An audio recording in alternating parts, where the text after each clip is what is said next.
मैं फिर से आपके लिए क्लास नोट्स ले आया। अब बहुत सारे बच्चे फिर से कमेंट कर रहे हैं सर 11th का भी क्लास नोट डाल दो। चलो मैंने 11th का भी क्लास नोट्स यहाँ पे डाल दे रहा हूँ। ये क्लास नोट्स जो है पूरा पूरा नीट और नीट और 11th तीनों को लेकर के है। ठीक है, ये क्लास नोट्स काफी डिटेल में होते हैं। मेरे जितने भी क्लास नोट्स होते हैं सब बहुत ज्यादा डिटेल में होते हैं। ठीक है, तो ये भी काफी डिटेल में है क्लास 11th का क्लास नोट्स। ठीक है, सभी बच्चे इसको कॉपी में लिख लेना। ठीक है, एक बार वीडियो देखने के बाद। ठीक है, चलो स्टार्ट करते हैं आज के क्लास नोट्स को।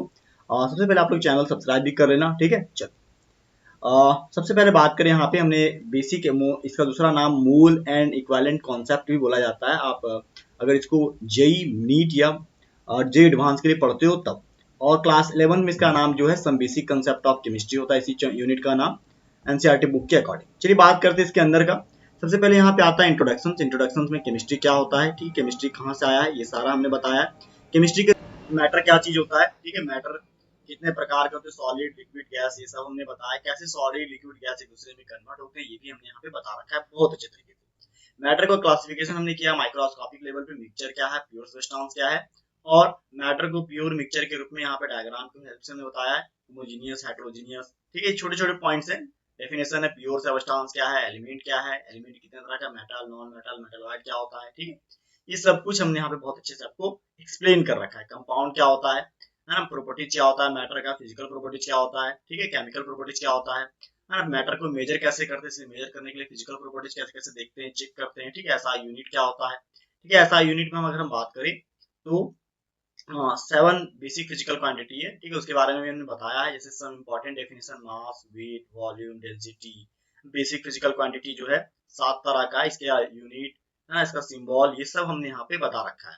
आगे टेम्परेचर क्या होता है, टेम्परेचर को कैसे लिखते हैं ना, 3 तरह का temperature, degree Celsius, Fahrenheit, kelvin, ये सब हमने मेंशन कर रखा है।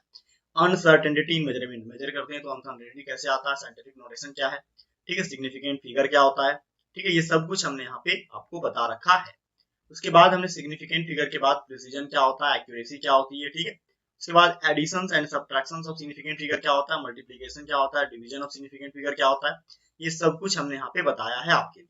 उसके बाद लॉज ऑफ केमिकल कॉम्बिनेशन में, law of conservation of mass, 5 तरह का लॉ है। लॉ ऑफ कांस्टेंट या डिफिनिट प्रोपोर्शन क्या होता है, ठीक है, एग्जांपल के साथ हमने लिखाया है यहाँ पे। लॉ ऑफ मल्टीपल प्रोपोर्शन क्या होता है, इसको भी एग्जांपल के साथ हमने बताया है। ठीक है, उसके बाद हमने यहाँ पे लॉ ऑफ रेसिप्रोकल प्रोपोर्शन को बताया है। और गैलुसाक लॉ ऑफ गैसियस वॉल्यूम क्या होता है, अवगाड्रोज लॉ क्या होता है। ठीक है, उसके बाद डाल्टन एटॉमिक थ्योरी क्या होता है, पोस्टुलेट क्या होता है डाल्टन एटॉमिक थ्योरी के बीच। ठीक है, ड्रॉबैक भी क्या है इसका, एटॉमिक मॉलिक्यूलर मास कैसे कैलकुलेट करते हैं, कैसे एटॉमिक मास को कैलकुलेट किया गया है। ठीक है, कार्बन 12 के हेल्प से एवरेज एटॉमिक मास क्या होता है, ठीक है, मॉलिक्यूलर मास क्या होता है, ये सब हमने यहाँ पे बहुत अच्छे तरीके से एक्सप्लेन कर रखा है। फॉर्मूला मास क्या है, मूल कॉन्सेप्ट कैसे आता है। ठीक है, मूल कॉन्सेप्ट को भी हमने यहाँ पे बताया बहुत बढ़िया से। ठीक है, मूल कॉन्सेप्ट में मूल को कैसे हम लोग 3 अलग अलग कंडीशंस में, है ना, मास के फॉर्म में, वॉल्यूम के फॉर्म में, और नंबर ऑफ क्वांटिटी अवगाड्रो नंबर के फॉर्म में कैसे लिखते हैं, ये सब कुछ हमने इस डायग्राम की मदद से बताया है। इसको एक बार ध्यान से पढ़िएगा और इसको लिख लीजिएगा। ठीक है, परसेंटेज कंपोजिशन क्या होता है। ठीक है, परसेंटेज कंपोजिशन के बाद हमने यहाँ बता रखा है इंपेरिकल फॉर्मूला क्या है, मॉलिक्यूलर फॉर्मूला क्या है। ठीक है, डिटर्मिनेशंस ऑफ इंपेरिकल फॉर्मूला क्या है कंपाउंड का, ये सब कुछ हमने यहाँ पे मेंशन कर रखा है। Step of determinations of molecular formula of compound, molecular formula compound में कैसे निकालते हैं। केमिकल इक्वेशंस क्या होता है, स्टोइचियोमेट्री क्या होता है, केमिकल इक्वेशंस क्या होता है। ठीक है, एसेंशियल केमिकल इक्वेशंस क्या होता है।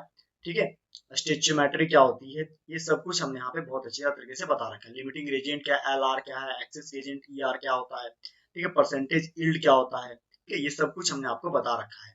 Reactions in aqueous media, aqueous media में रिएक्शंस कैसे वर्क करता है, स्ट्रेंथ ऑफ सॉल्यूशन क्या है, मास परसेंटेज, मास है ना, मास वॉल्यूम परसेंटेज है ना, volume by volume percentage, molarity, molality, mole fractions, ये सब कुछ हमने बहुत अच्छे तरीके से लिख रखा है। ठीक है, एग्जांपल के साथ पार्ट्स पर मिलियन क्या है, ये जो टॉपिक है ना, परसेंटेज स्ट्रेंथ कंसंट्रेशन का, ये क्लास 12 में भी आपको सेम पढ़ना है। तो यहाँ पर अगर ध्यान से पढ़ लेते हैं तो वहाँ पे भी बहुत आसानी होगा। ठीक है, ये मोलालिटी क्या है, दोनों के बीच डिफरेंस, दोनों के बीच मोलालिटी और मोलारिटी के बीच यहाँ पे डिफरेंस क्या है, मतलब दोनों के बीच रिलेशन क्या है, ये रिलेशन भी हमने बता दिया मोलारिटी और मोलारिटी के बीच।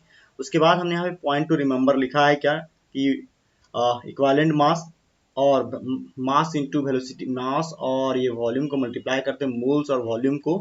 ठीक है, मतलब मोलारिटी और वॉल्यूम को मल्टीप्लाई करते तो n निकलता है। ठीक है, नेक्स्ट क्या, डायल्यूशन लो m1 v1 equal to m2 v2, effect of temperature का क्या इफेक्ट होता है। ठीक है, उसको हमने यहाँ बताया मोलरिटी के ऊपर। उसके बाद इंट्रोडक्शन ऑफ इक्विवेलेंट कॉन्सेप्ट कैसे निकालते हैं, वैलेंसी फैक्टर कैसे निकालते हैं, इक्विवेलेंट मास को, और इक्विवेलेंट मास निकालने के लिए मॉलिक्यूलर मास को जब हम लोग वैलेंसी फैक्टर से भागा देते हैं तो क्या यहाँ पे इक्विवेलेंट मास निकलता है। अब ये इक्विवेलेंट मास के हेल्प से हम लोग क्या ग्राम इक्विवेलेंट मास निकालते हैं, और ग्राम इक्विवेलेंट मास के मदद से हम लोग यहाँ पे क्या मेथड ऑफ डिटरमिनेशन से इक्विवेलेंट मास, जैसे हाइड्रोजन सल्फेट का, ऑक्साइड का, ठीक है, या फिर क्लोराइड मेथड के हेल्प से, या फिर law of chemical equivalence use करके हम लोग नॉर्मलिटी कॉन्सेप्ट का नॉर्मलिटी कॉन्सेप्ट बनाते हैं और नॉर्मलिटी को कैलकुलेट करते हैं। ठीक है, N1V1 इक्वल टू N2V2 जो काफी इंपॉर्टेंट होता है हमारा कॉम्पिटेटिव एग्जामिनेशन में। ठीक है, यहाँ पे ये हमारा सारा चैप्टर समाप्त होता है।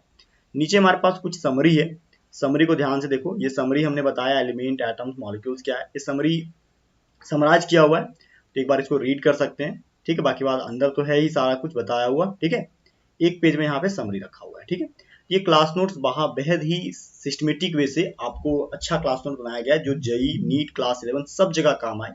इसको पढ़ने के बाद कहीं अगर आपको जानने का बिल्कुल जरूरत नहीं पड़ेगा तो आप इसको पढ़ो।